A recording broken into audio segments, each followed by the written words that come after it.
Lifestyle Live with host Becca Salamone.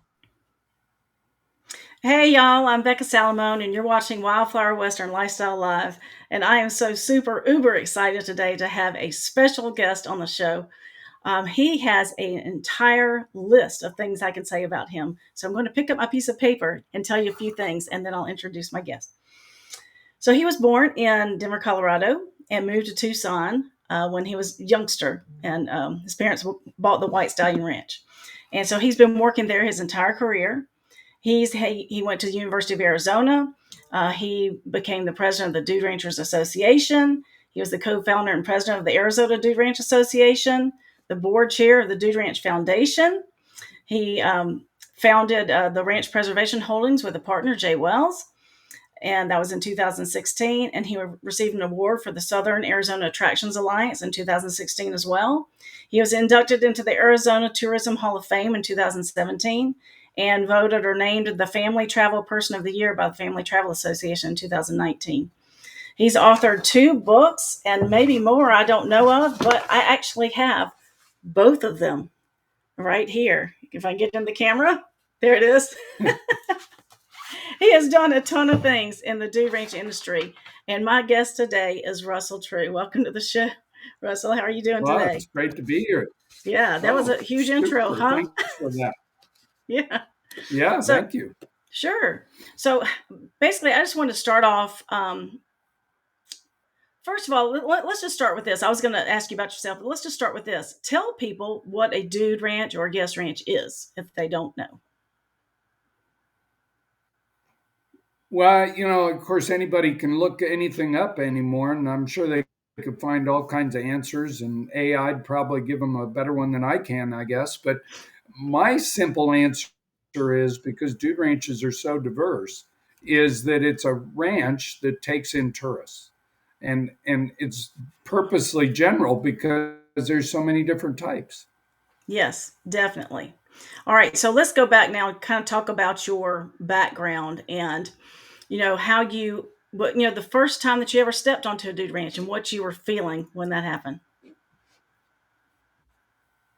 Well, I mean, it's I just got lucky. I say I picked my parents really well because the way it happened, and it's a long story, but the short version is my father was from Wyoming and Montana. My mother was from Colorado, and they were in the oil lease brokerage business.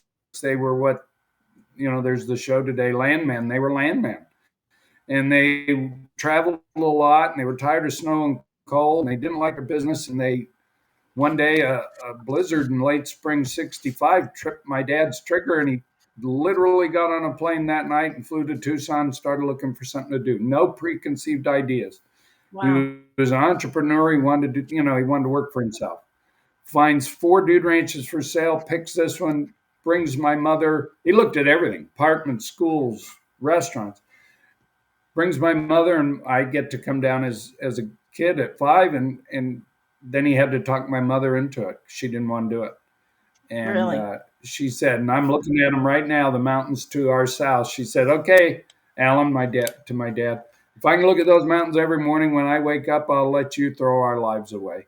And she quoted herself for the rest of her life. And so that's how I got to be here. And we moved into an empty house in March of 1966. My dad had opened the ranch in October of 65. So Wow. that's how I got started in the business. Yeah, I was born in March of '66.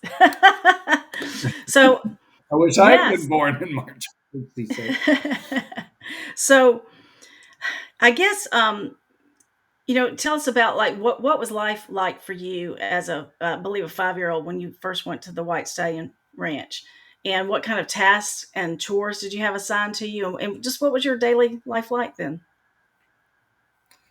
Well, our parents didn't know anything about dude ranching, and the former owners had promised to help them, and they didn't. They disappeared like smoke in the wind. So our parents were on their own, and so they were working, you know, dawn to dusk plus. They hosted guests. It was a very social experience back then, still is, but very centered around the owners at that time. So we were raised, my brother and I. He was a baby when we came. We were raised by they call them babysitters. They'd be nannies or whatever you'd want to call them today.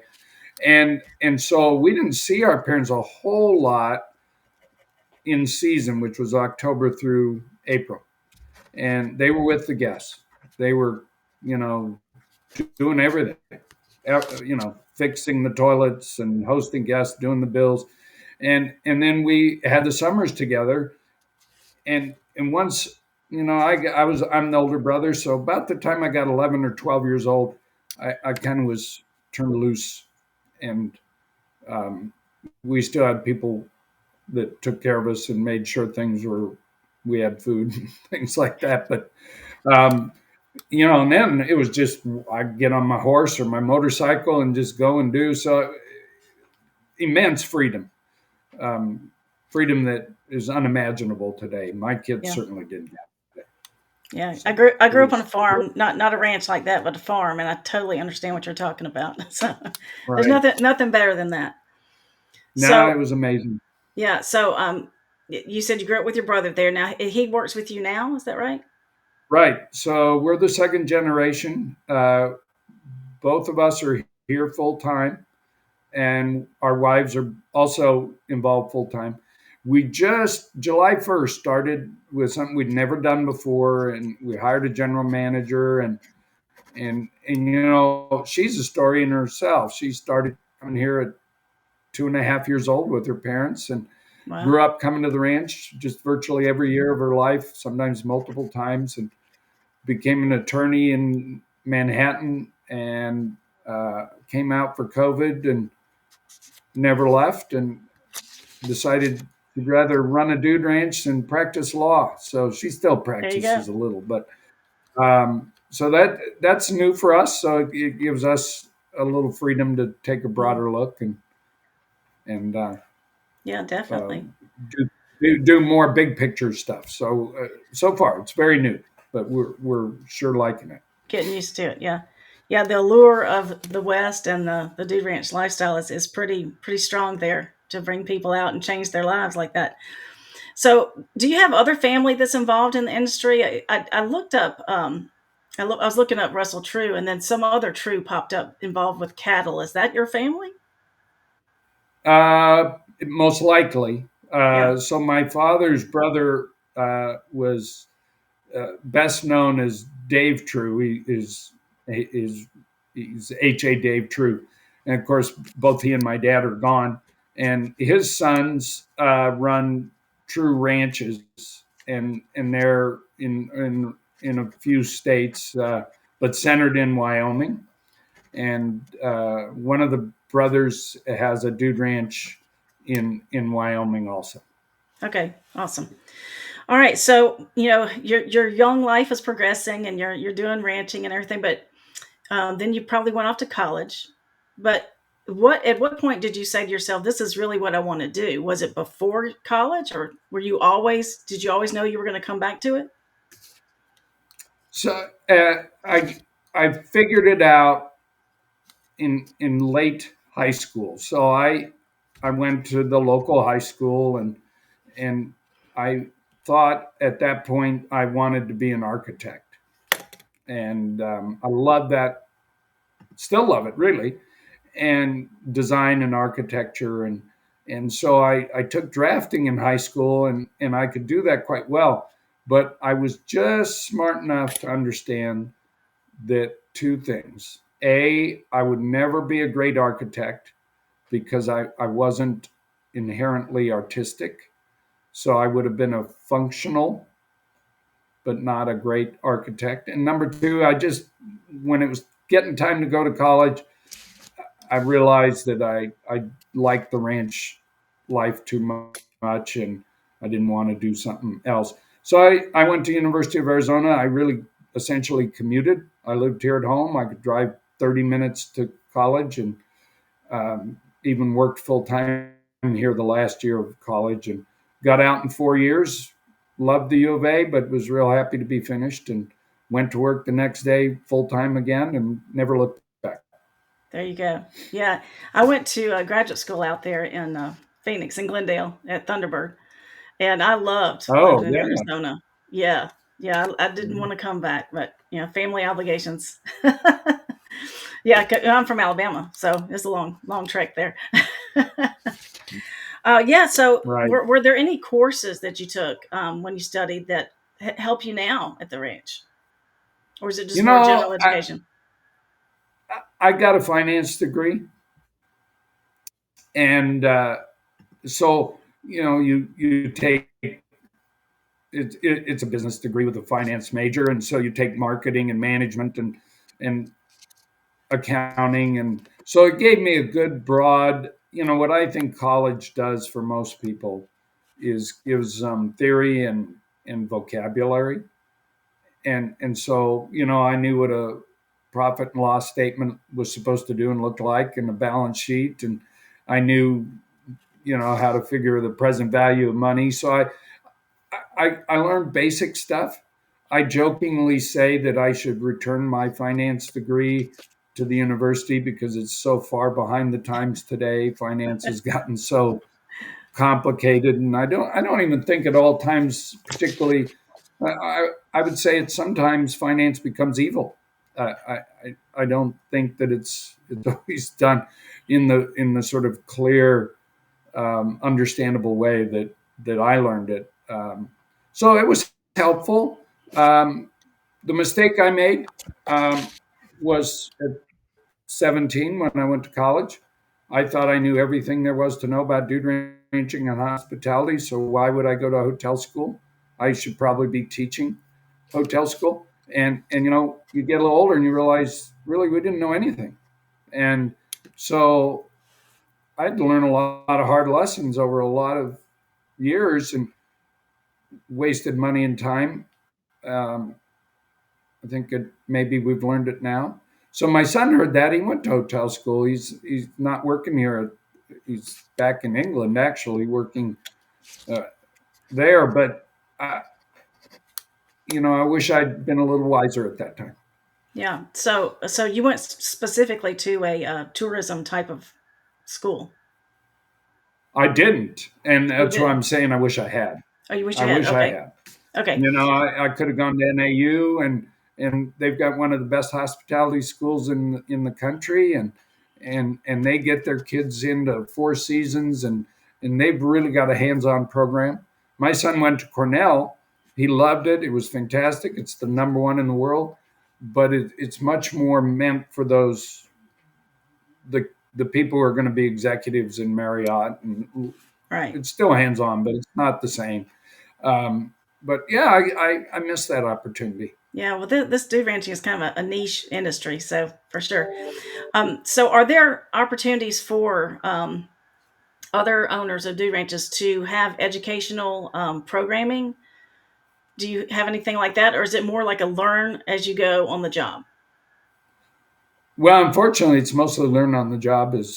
They're great friends of mine that ran the Dude Ranch Association, the group that's going to be 100 years old in 2026. They ran a seminar. It was about a 4 or 5 day seminar, and it was intended to help new or prospective dude ranch owners. We did a few of them here, and a few of them would come to the realization, which was probably very helpful, that dude ranching was not what they wanted to do after all, which would really That's a good save thing to people. know. Yeah. Yeah, a painful experience. There's a need for that. Basically, people just are like my parents. Unless they grew up in it or went and worked somewhere. A great friend of mine, John Loftus, he went and worked at one before he'd been a guest, but he also went and worked. It's otherwise you're just kind of going in there cold and somewhat blind. Yeah, for sure. Well, we're kind of flirting around the DRA and everything. So tell us a little bit about your industry involvement and your involvement with the associations and foundations within the dew ranching industry. Well, it's as an Arizonan, even though Arizona has maybe came in to dude ranching a tiny bit late. I mean, late still, it was in the teens. Our first dude ranch in Arizona was oddly called Garden of Allah outside Wickenburg, 1912. There were 338 dude ranches identified in Arizona in a master's thesis that was done in '76. So we had a lot of dude ranches, but Arizona was, less a dude ranch state in people's mind, and more Colorado, Wyoming, Montana. That was and of course, Wyoming and first dude ranch was actually in Dakota Territory, uh, the Eaton's Ranch, which they at that time called Custer Trail. But dude ranching was really Wyoming, Montana, and then Colorado in people's mind.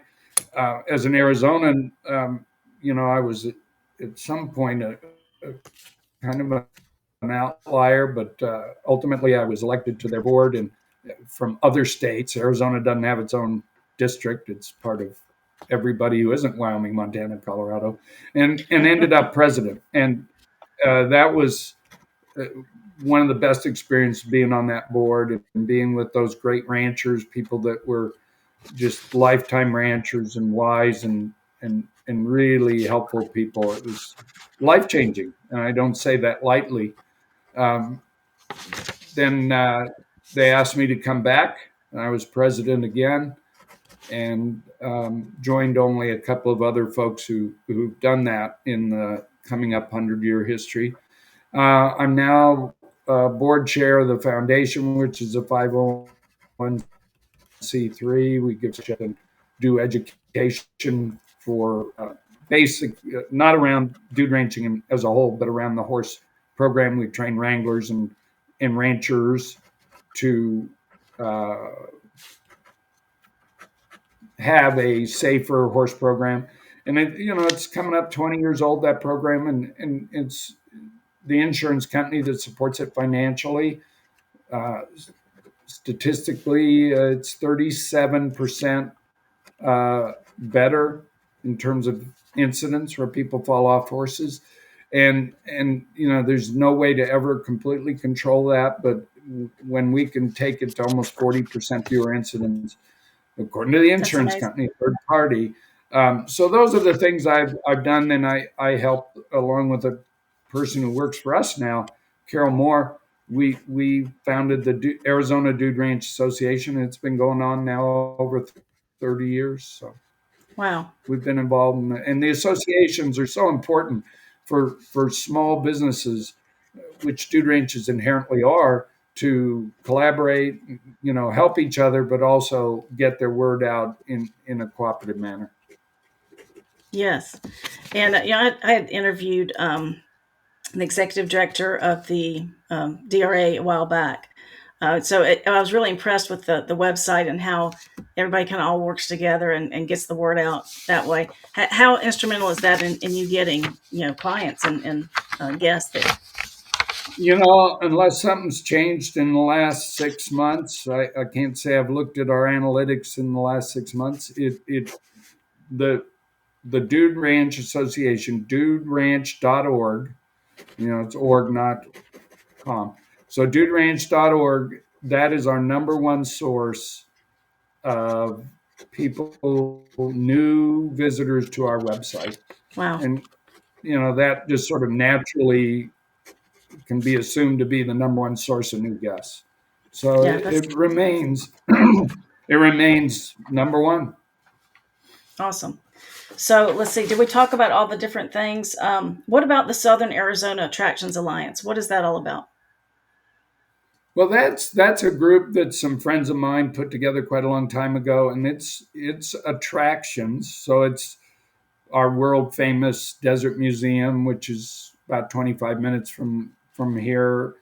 Uh, Really a zoo and an entire um, naturalist mecca. Really, it's world famous. To our Pima Air and Space Museum, which is one of the largest collections of airplanes in the country, to Colossal Cave, Kartchner Caverns, all the museums that are here in Tucson. So it's a group of all the attractions, and they've reached out to dude ranches, and and so few of us are members, and it's attractions are so important to attracting people to an area, Yes, particularly for hotels and resorts. It's really an instrumental part of decision making for tourism. definitely. So the Ranch Preservation Holdings, that is the one. Is that the one that has the Tree Ranch collection, or is that separate? That No, that is the same. Okay. The lawyers make you create all these All right. companies just Yeah. so that you can be confused. Yeah. So So what's Ranch your goals Preservation with that? Holdings is the company that our goal there is. We have, other than White Stallion, which is owned by my brother and myself. It's operated as part of the True Range collection. It is, if we take it out of the mix, we have 5 other ranches that we own. So we started with a ranch called Tombstone Monument Ranch, which is outside Tombstone, Arizona, and it's a relatively new built dude ranch on an 1880s cattle ranch, and that is our real cattle ranch. We do roundups and pasture shifts, and the guests can go out and do cowboy experiences, fix fence, check waters, push cows, and all in an old west theme. A really fun little place, and we took that one out of bankruptcy or out of foreclosure. We bought it.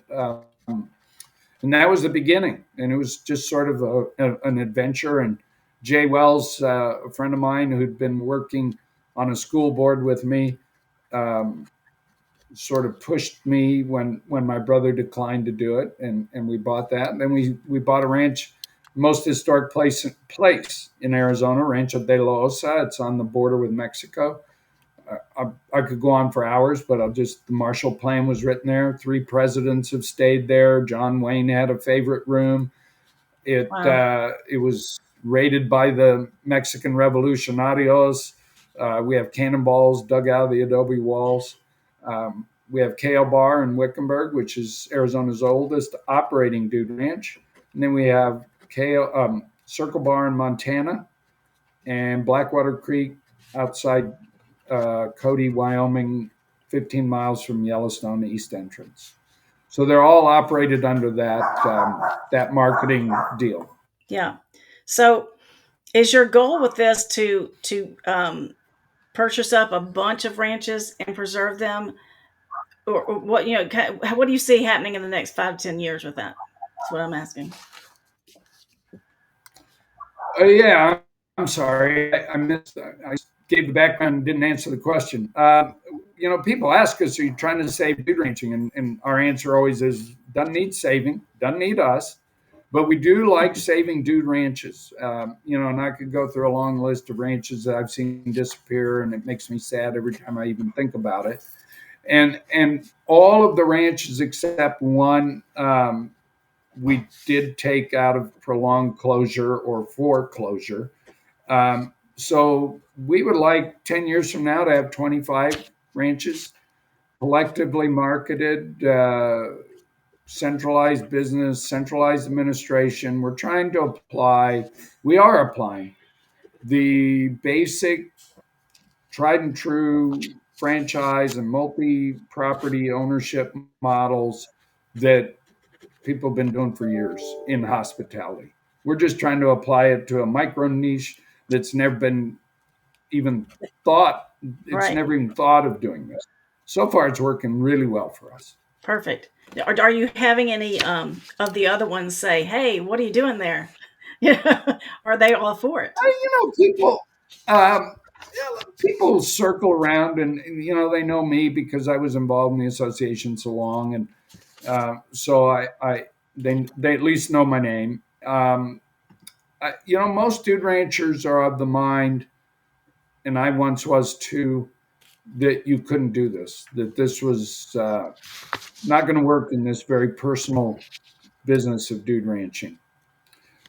Actually, we've found that it works really well, because if you take buying insurance and accounting and payroll and all these it's not mundane, but routine business things that your management or ownership has to focus a lot of their time and energy on, and leave your managers on site to host guests, manage staff, and deal with crises, you're actually doing a better job of on-site management because that's your entire focus. And we'll do the insurance buying, and we'll do the marketing, and we'll answer the reservation calls.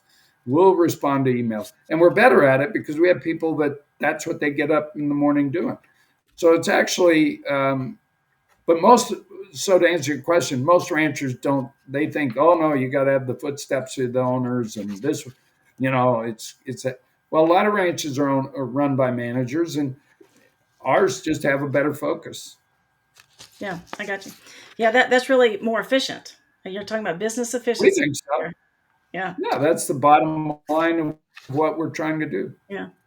I actually work with a company that's the goal. It's Curio Systems, and so we have a platform. You put all of those things into one, and so I fully understand what you're talking about. All right, so let's go back. So the Arizona Tourism Hall of Fame 2017 and the Family Travel Person of the Year. What was that? Was that a Well, vote? I mean, the Family Travel Association was founded. Unfortunately, Rayner is since died, but founded to put providers, sellers, just he believed that travel was really critical for family growth and just it was just it had so many positive aspects that he wanted to promote it and create this association that's gone, I think, worldwide. And so they gave me the Family Travel Person of the Year award. I'm still sort of stunned that they did that. I hadn't been, we'd been early members. I'd never been really active, had an active role in it, but I guess they felt that any of these awards really are for our ranch. I just happen to be the face of the ranch. Arizona Tourism, the state of Arizona Hall of Fame was the biggest shock of my life. We went to the governor's conference on tourism. I was sitting there, and the final award is that, and I'm sitting there thinking, well, I wonder if I'll know who it is when they announce it. And they had a little video, and all of a sudden it was White Stallion Ranch, and I thought, what? And I never in a million years would have imagined that I would get that. And Yeah. so I wasn't. I'm usually pretty good at speaking, but I was so stunned. I just kind of went up and thanked them, and they were probably happy I just moved on off the stage. Yeah, that kind of reminds me in college. I was an entrepreneur and I started a bunch of associations for the students and stuff like that. And when it came time for the award show, I won the President's Scholar in Economics. So I'm like, what? I was terrible in economics, but because I'd done all these things as an entrepreneur, I got, awarded with that. So I know what you're talking about. And I got up there and I didn't know what to say either. All right, so let's go back. I was shocked, literally shocked. You mentioned family travel, and that's the whole thing I'm trying to focus on with Wildflower Western Travel is to, um, back to the basics, traditional values, cowboy code of living, things like that. So, tell us about the core values in the Western lifestyle that you support with this dude ranching. Well, I mean, that's kind of an easy question to answer, and I'll tell you what they are, and then I'll tell you how they came about, and because at least for me, a fun story. We believe very, very strongly in the Dude Ranchers Association 6 H's, and they are horses, hats, hospitality, heritage, heart, and honesty. And I think that it just sums it up. And the first three, horses, hats, hospitality, were sort of a motto that a former president of the DRA, Mac McKinney, my closest friend in the association, just threw out there and believed, horses are obvious, hats, meaning Western, you should look and feel and embody the Western lifestyle, and hospitality is obvious also. And then um, I, the long story in a very short version that supports that is um, the Dude Ranchers Association was struggling, had a long-term struggle on what allowed or didn't allow a dude ranch to be part of the association.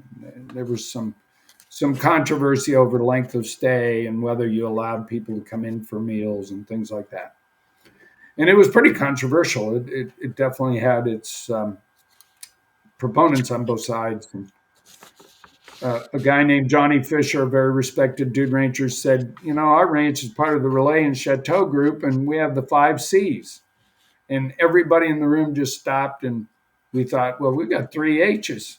So Randy George, who was vice president, I was president at the time, we go to our rooms, and the next morning Randy stops by and he says, I've got 6 H's.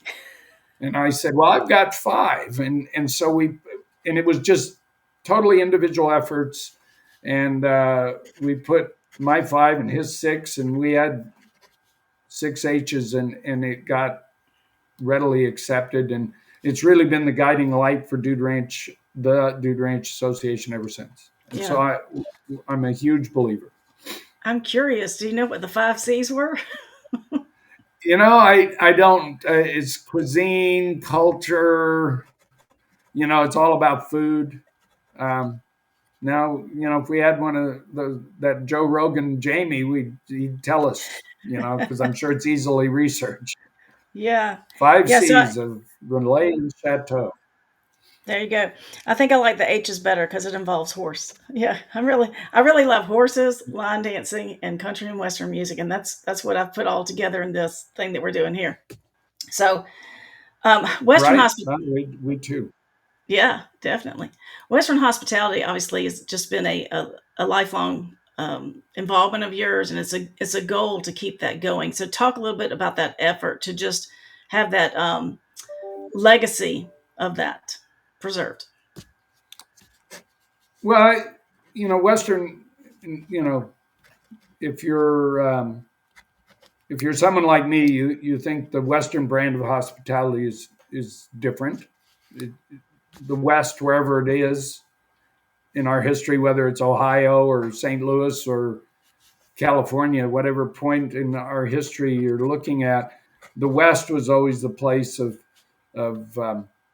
welcoming people because you might be miles between civilizations, so to speak. It was a place where people had to be self-reliant. There was a great sense of individualism, and I think that in the rural West, we're not talking about LA. No offense to LA, but we're talking about the rural West.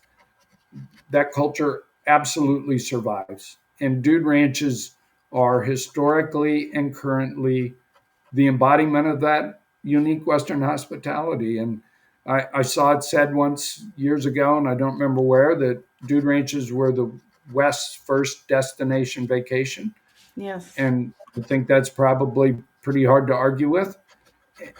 And so my belief is that, there were 127 dude ranches in Tucson, Arizona at one point or another. Wow. There's 2 now, us and Tanque Verde. So we're a unique aspect of Western hospitality that I think embody that history better than anything else out there. And so we want to support it, make it viable, and keep it going long term in our little piece of it. Yeah. As I said, food ranching doesn't need us, but we can help. Yeah. So you mentioned that there were 127 in Tucson, but do you know how many there were total ever in the Western United States? I don't, and you can't even get a straight answer from me or anybody else how many there are today, because it starts to fall into, is that a dude ranch? Is that not? Is it, gray area, this and that? And, everybody, you can really start an argument if you bring that up. I'm going to guess, given Arizona had 338, There's some in Texas, some in California, but huge numbers in Wyoming, Montana, Colorado. I think if you take history of dude ranching, you're going to be up to 1,500 dude. There were quite a few in New York State, you know. Wow. Uh, I'm guessing there were 1,500, Yeah. not I all did at had one time. I did not realize the number was that high. I know there's one not too far from me up in Tennessee that I'd like to visit. And they're all over there. It's some in the east, some in the west, up in Canada, down in Mexico. There. What about in other parts of the world? Do you know if the ranches or that concept in other parts of the world? There are. I mean, I met a guy who had one in Austria. I haven't been there, so I don't know, how much a dude ranch it really is. But I've been to High Chaparral in Sweden, and that's a theme park, but it was based on the High Chaparral TV show that was shot here. So there's a fascination with the West. There are some dude ranches in Mexico, not a lot, but some. And there are some, I've been told, in South America. I don't even know which country. I think we've often thought that, you know, one in the UK would be super popular, bring Western riding and cowboy hats to England. Yeah. But you could say the same for France, Germany, Spain. Yeah. They're out there. They're pretty small in number. Yeah. I studied French since I was, in kindergarten. And, that was one of the languages I studied out in Arizona at the graduate school. But there's a fascination in the line dance industry with French people loving line dance, and a lot of people over in Europe, but French people in particular. And they love the cowboy, the cowboy. that's what they're fascinated with that. So, um, and you mentioned a second ago the fascination with the West. What is it do you feel like draws people to this lifestyle? Are you asking about the people who do it, or the people like us, or the people who come and visit, The the people tourists, that come and visit, the the guests? tourists, the guests. Yes. So we talk a lot about that, and my very wise and big picture thinker friend Mac McKenney, he would have, and a lot of dude ranchers think this way too, that if we were talking about sort of the golden era of dude ranching, when probably the numbers were the highest and dude ranches were in advertising campaigns and books, and it was a pretty known and big, it had a higher, by far higher profile. If we're talking 40s, 50s, we're looking at cowboys. It's like you're talking about your French line dancers. They wanted to come meet cowboys, ride with cowboys. And yeah, it was sexist. There weren't a lot of cowgirls. And, they wanted to ride like John Wayne or whatever. Yeah. Um, excuse me. Bless you. It's that We would Arizona dust. say, yeah, yeah. We would say there is some dust. It hadn't been raining much. Uh, we would say that started to shift away. Hollywood had such a huge impact on people, and we were watching westerns. John Wayne, Clint Eastwood, Clint was doing other stuff, and so we think the horse became the driving factor. And you had the natural horsemanship, horse whispering, different focuses on horses and mustangs, and we think that, and if you ask me today, I think it is morphed into, we're talking of course generalizations. People are looking for outdoors, they're looking for authenticity, they're looking for unspoiled nature. Sure, cowboys and horses are still a feature, but I think, and then COVID put that on steroids, right? Right. People really wanted to be outside and uncrowded, and some of that has, I think, lingered, hung on as a motivator. So I think it's nature, big country, Western hospitality, authentic experiences, Yes, which is definitely. better for us because it's broadened. I think it's broadened our appeal. Right. Now, you mentioned the influence of Hollywood. So, how have shows like Yellowstone and things like that really affected, your bookings basically, because it seems like people have gone crazy over that. Yeah, that's a phenomenon. It's not a TV Mm, show. yes. It's surely. Uh, you know, Yellowstone it's hard to measure. I'll back up real quick story. My mother used to take all the reservations, type on her manual typewriter, back before everybody, long before the internet. And one day I walk into her office, the one I'm sitting in, and she said, "What is this movie, City Slickers?" And I said, "I have no idea." And she said, "Well, I just took 10 calls today. Wow. People want to do City Slickers," which was ironic because they start the movie by saying, "This ain't no dude ranch," and everything goes wrong. Some of the wranglers are evil. And, it was the life changing event for Billy Crystal and his friends. But it transformed dude ranching. The impact is hard to overstate. It was huge. Yellowstone, I think, is harder to measure because it's not anything even resembling a dude ranch, but it is set in the modern era. And I think, personally, as a fan of the show, people ask me about it all the time, and my standard answer is it's absurdity surrounded by reality. So, there's not all these gun battles and bombs going off and crazy stuff.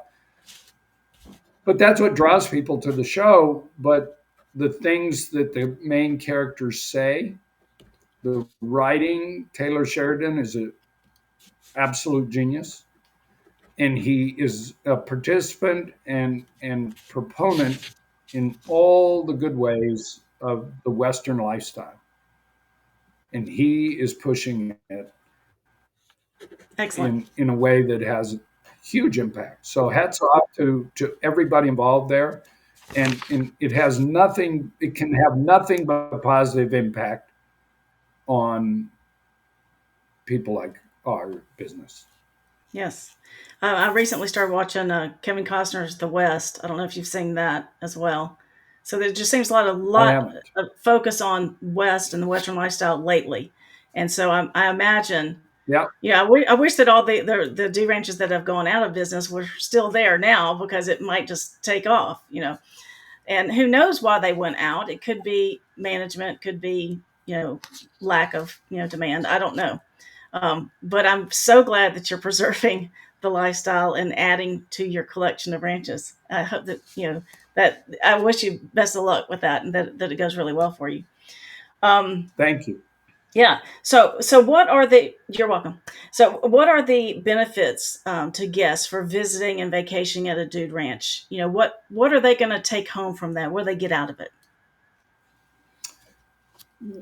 Well, the core of all dune ranches really kind of goes back to those 6 H's. So they're going to at least, some people come and don't ever ride, and they have a great time. They watch, they maybe go down and watch all the rides come and go, and maybe they can't physically or whatever. But horses, and there is absolutely no better way. No one can argue with me on this better way to see beautiful country, the back country, than on the back of a horse. And people say, Amen. well, you can go out and hike. Well, you can go out and hiking's fantastic. Most dude ranches have hiking. But when you're hiking, you're watching where your feet go, or you're going to Right. fall down. And so you've got to stop and see. And plus, when the horse takes you up off the ground a little bit, your perspective is better.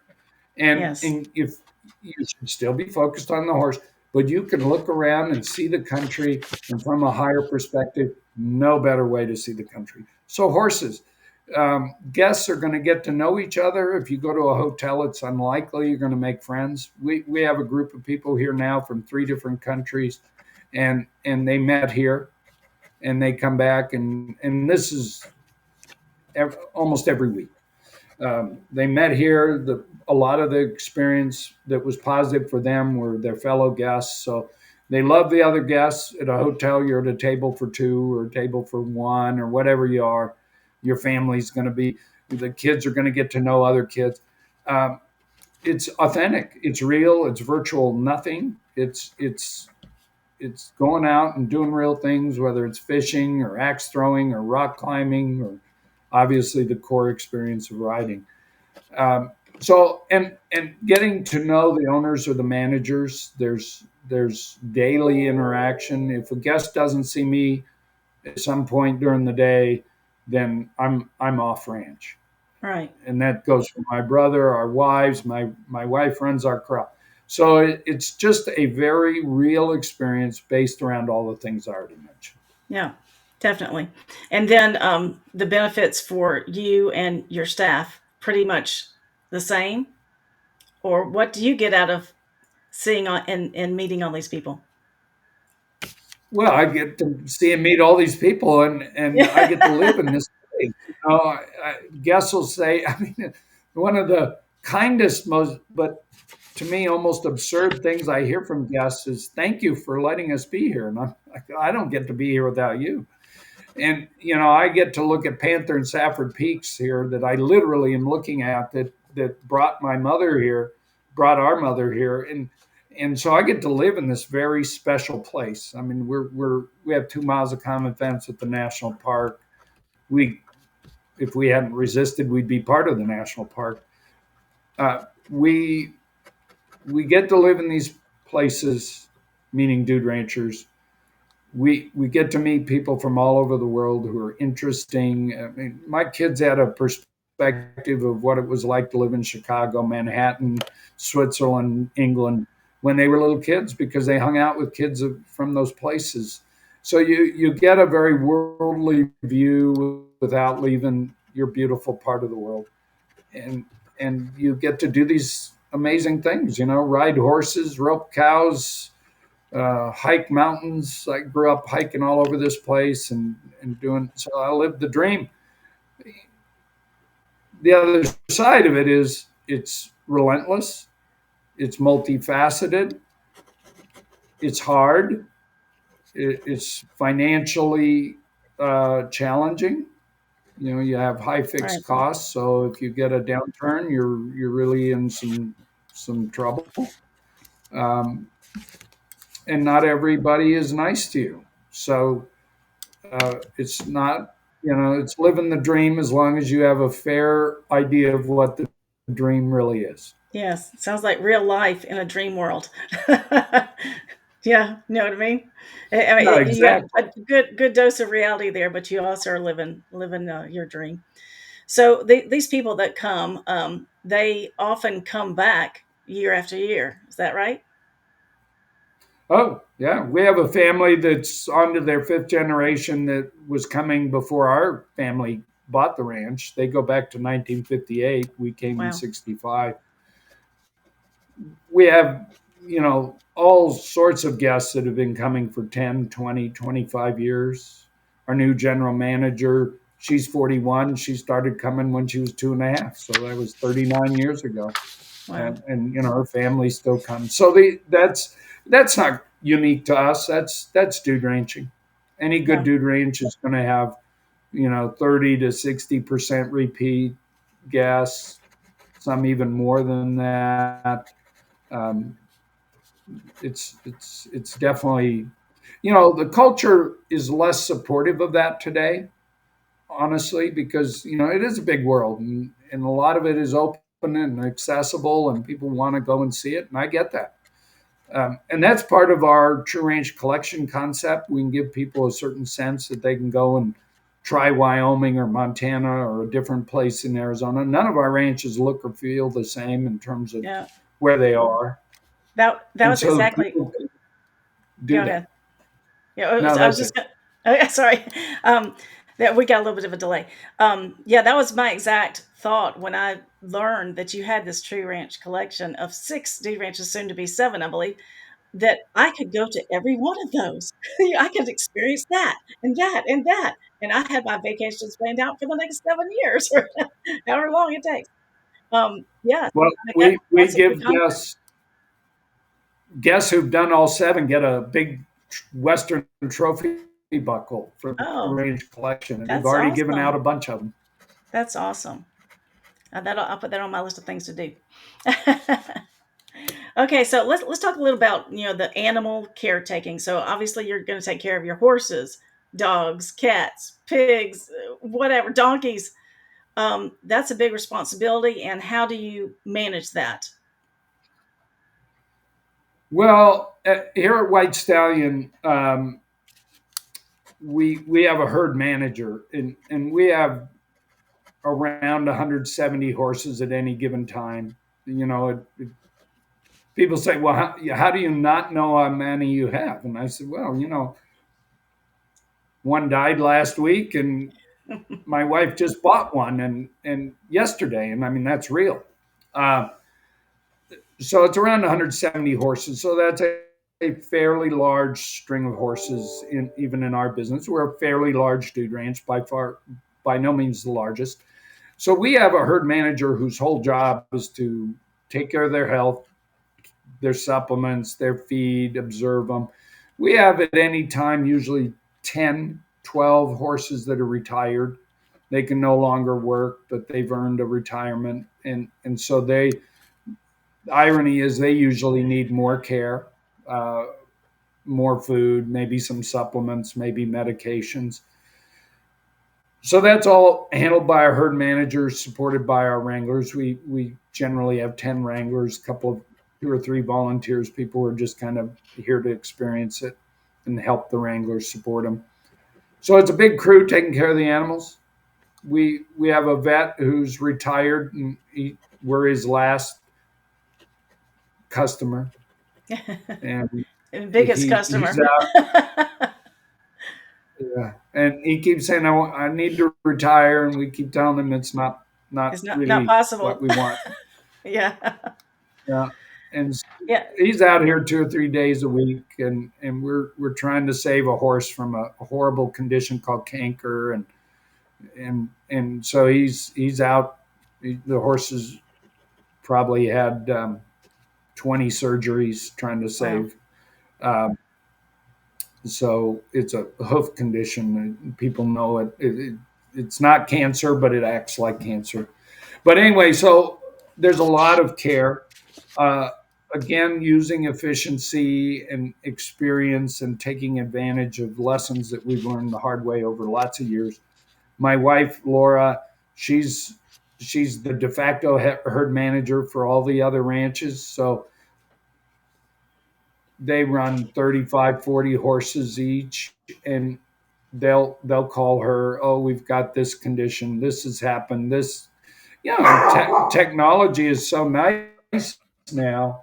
um, they can send her a picture in real time or video, and so she can take care of that right then and there. Yeah. So So that's fantastic. that's a big part of what we do. Yeah, so a good ranch horse is hard to come by. In this part of the world, I don't know about out there. I'm sure there's a lot more ranch horses out there. But how do you make sure that the horses are trained appropriately so that a guest coming out with zero experience with a horse can still ride, enjoy it, and ride safely? Well, I mean, that's a simple answer. How do we make sure the wranglers ride the heck out of them? They might ride them for 2 years. I mean, Wow. that's certainly not our goal. My wife, we're kind of in the horse buying mode right now, and she bought one. My wife bought one about 3 weeks ago, and we're going to test ride it this week, which means confirm or deny that he can go into the string. That would be really unheard of lately for us. It's usually 6 months to a year before we put him into the string. We bought quite a few projects because horse prices have been so high since COVID, and these are either unbroke or green broke. Green broke means they've had a few rides, and that takes a lot of time. And all of our wranglers right now have a project horse, and they're probably doing round penning, and my wife's their guru. She tells them what to do and how to deal with different issues. But yeah, it's a huge thing, huge, and it's a challenge. Yeah, I mean that's one finding. of the key things to for your business. You know, you got to provide that what I call a good kid horse for these people to be on. Um, yeah, so let's talk a little bit about some of the other things. So you also have done a podcast for what the past 5 years or so. Is Yeah, that right? yeah. So Yeah, I have, tell me yeah, about that. 5 years. Uh, well, that started with a friend of mine. Stan used to do lifetime radio guy and was getting into podcasts, and he kept telling me I need to do a podcast. And I said, well, I think I could do that, and I think I would even enjoy doing that. But honestly, Stan, I don't have the time for a vanity project. I mean, if no one's going to listen, why are they going to listen to me? I'm not Kevin Costner. And unless Kevin Costner comes and talks to me, I'm not going to get a big audience. So I don't really know. Thank you. So 5 years later, after bugging me for that period of time, he got Bob Bosbell interested. And Bob has been on TV quite a bit. He's written countless books. He's the publisher of True West magazine. He's kind of a known Western figure. And Bob said maybe he would do it. And so I said, well, Bob will do it, then I'll do it with him. Well, Bob got too busy and couldn't. So a good friend of mine, Alan Day, who is Sandra Day O'Connor's younger brother, lifetime rancher, wrote 3 books, wise, wonderful, one of the best people I've ever been privileged to know. So I thought, well, I'll call Alan, and see if he'll do it. So he said yes. We did it for 4 years, and he doesn't really drive anymore, and so he's retired from that. So I've got a new partner, Stephen Clausen, and we're restructuring at the moment. So we've taken 2 or 3 weeks off, but theoretically we'll be back at it real soon. That's And we awesome. talk to Westerners, authors, artists, cowboys, cowgirls, ranchers. Yes, some of We the talk same. to somebody. What's that? I would say some of the exact same people that I'll be talking with. You'll be talking I'm to. sure. Yeah, Yeah, it's and fun. Mark Bador too. Is that his name, Mark Bador? Yeah, Yeah. So Mark is one of our best friends. Close, he's going to be here at the ranch in about 3 weeks. yeah. Oh, He's I just love his probably, show. I just love it. Yeah. So how long yeah, has it's he been doing amazing. that?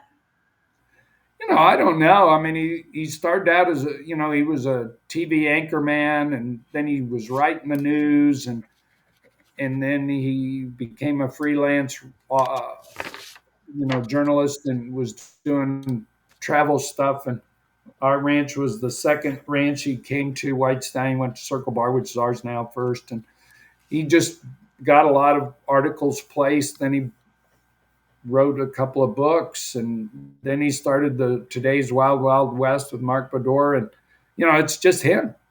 Yeah. He runs the He's camera, perfect. does the editing, does the he's a one man show, and he's so Yeah. low key and so easy to work with, and yet he has the drive and the talent and the ability to put on a really.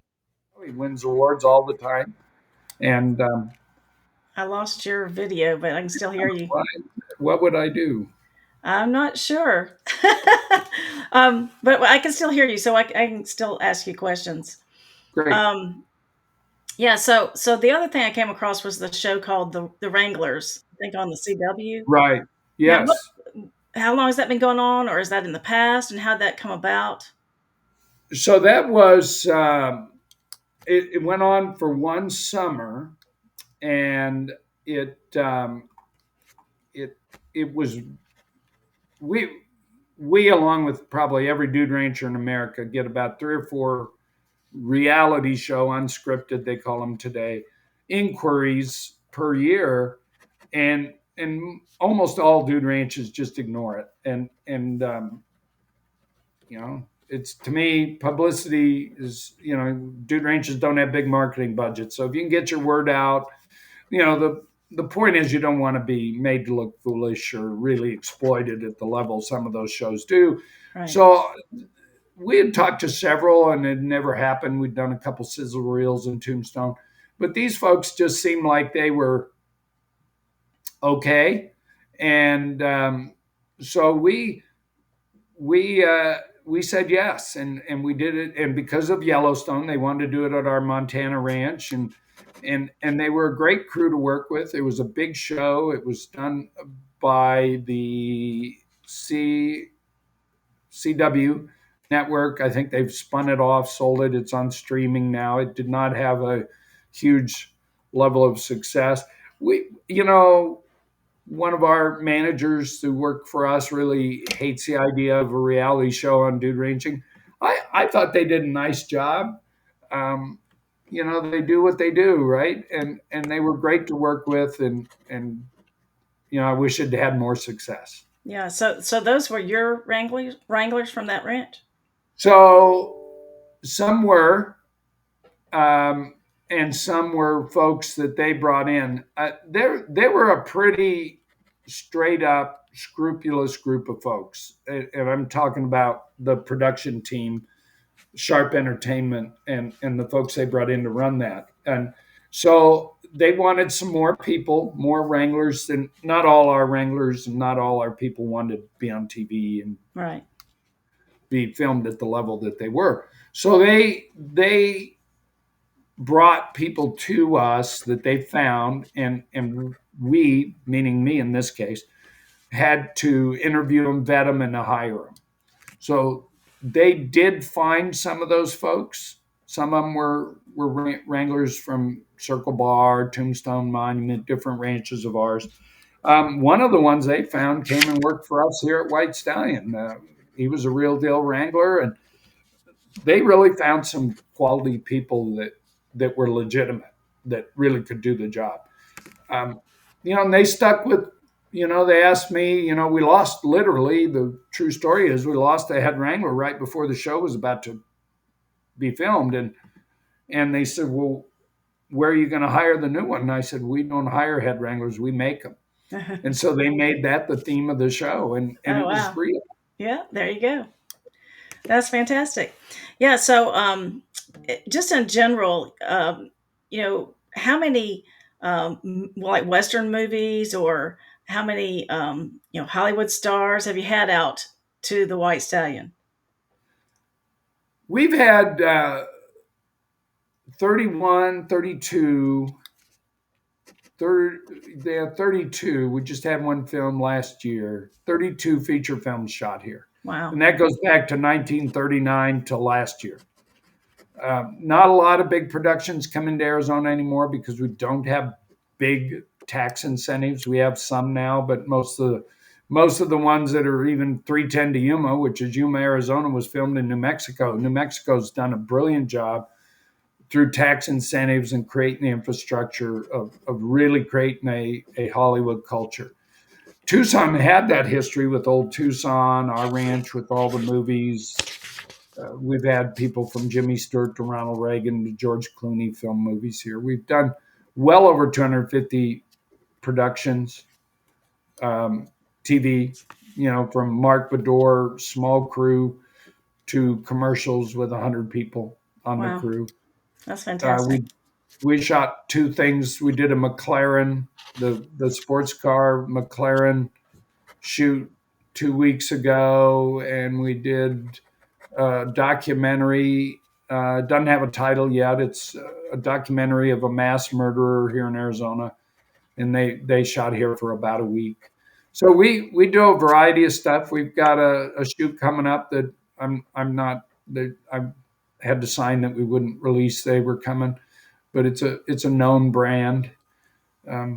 So we've done everything. Yeah. Three Vogue shoots, Sports Illustrated swimsuits. Wow. Not the first place you think of. We've done it all. Yeah. So I don't know if you've noticed, you probably don't have much time to watch TV, and neither do I. But when I do see it, a lot of the commercials lately have horses in them. Have you noticed that? I don't watch a lot of. We tend to, my wife and I tend to watch streaming. We watch Netflix and stuff, so Yes. I don't see a lot of commercials. So Yeah. I guess I'm ignorant about that. Yeah, the world has changed for sure. Yeah, That is we've actually gone over an hour, and I could just ask you questions forever, but I'm going to ask you two more and then let you go start your day. thank you. um, So, first question is, what are some of your best memories of being on White Stallion Ranch through all those years? Well, I mean, there's so many. As a kid, you know, childhood is, if you're lucky, can be precious and memorable. And I got one of those, and I got to live here, and I got all that freedom and all those things I talked about. But the story I tell that is one of the memories I'll never forget is it was my best and worst ride. And I led a lot of, I ran our corral for over 35 years. I was there every day, took thousands and thousands of trail rides with guests behind me, slow, fast, up the mountains, team penning, etc. And so this particular ride, I had 5 kids, 13 and under, on a fast ride. And so a fast ride at White Stallion means you're cantering or loping, and you go in little stretches and do this. So on the second lope, we were coming toward the end. It was a long straight lope, and my horse spooked out of under me. I don't know what spooked the horse, but the horse did almost a 180, and I went off the front and landed on my feet, and my horse ran off in a direct route home, and he spooked the other 5 horses that had kids on top. Oh no. And it was the ultimate horror story. So all 5 of those little kids' horses or young kids' horses turned around and started running home down the same straight trail section that we had just come up. And I'm on foot, so I'm hopeless and helpless, and all I had was my voice. And so I'm yelling at the top of my lungs to the kids, pull back on your reins, lean back and pull back. Because these horses, it wasn't Kentucky Derby, but they were running. Right. And these kids were just on their own because I'm on foot and my horse is headed home. And so slowly, each of these kids got their horses reined in, got things under control, and one at a time got the horse stopped and turned around and came back to me on foot.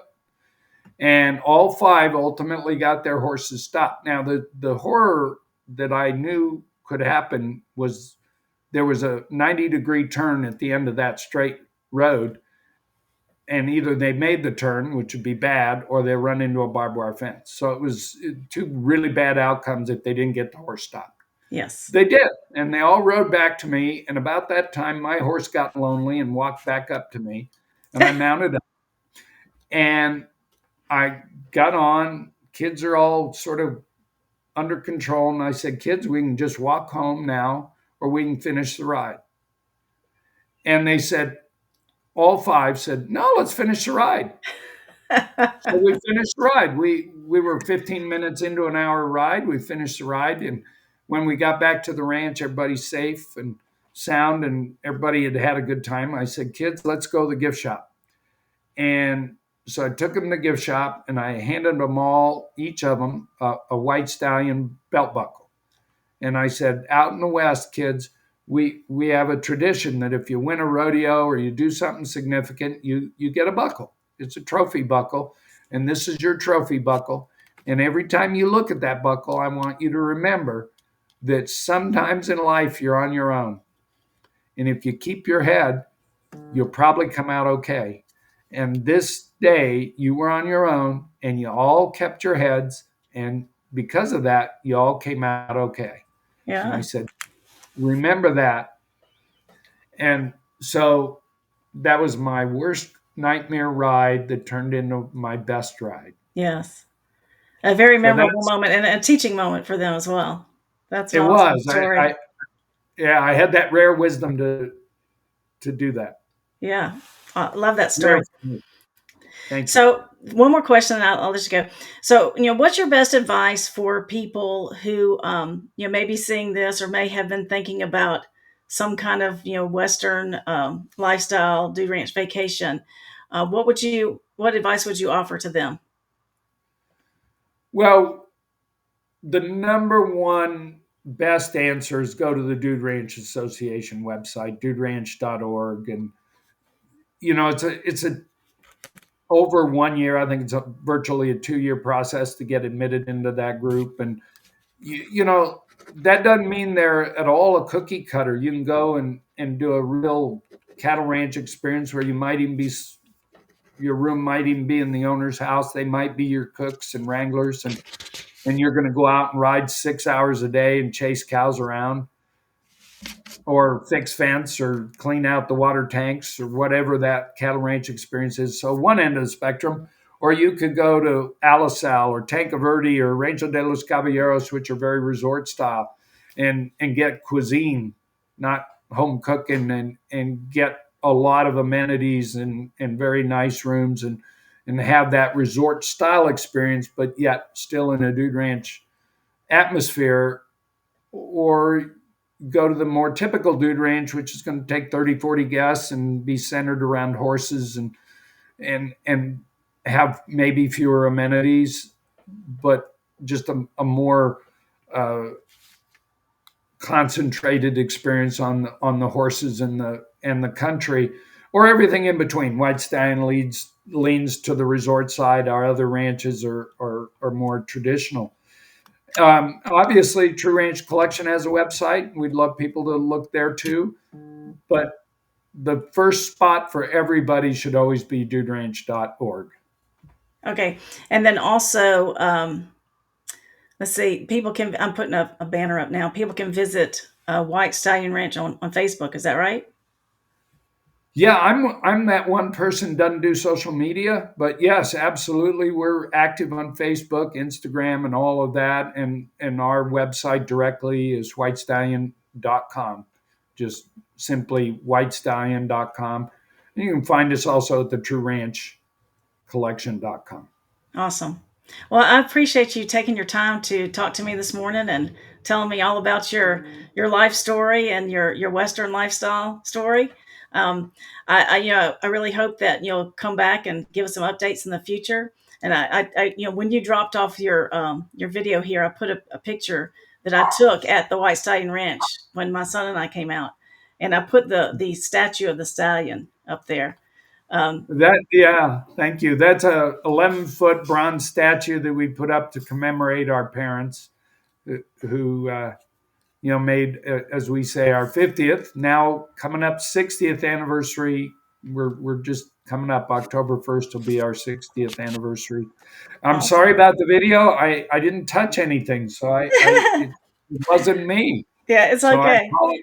Hey, right before you go, that 60th anniversary, do you have special events going on? We do. November 15th is going to be a day of celebration. We had a meeting yesterday. We're still working on the details.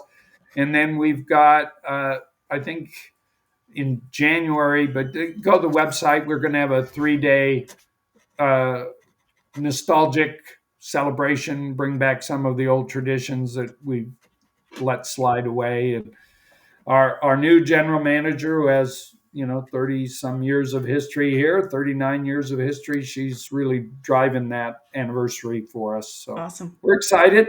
uh, it's been well received so far. We'll see how many show up. Yeah, great. Well, we wish you the best of luck with all that, and it sounds fantastic. Maybe I can come out for that. I hope. Well, we'll hope you do. Thank Yeah. you.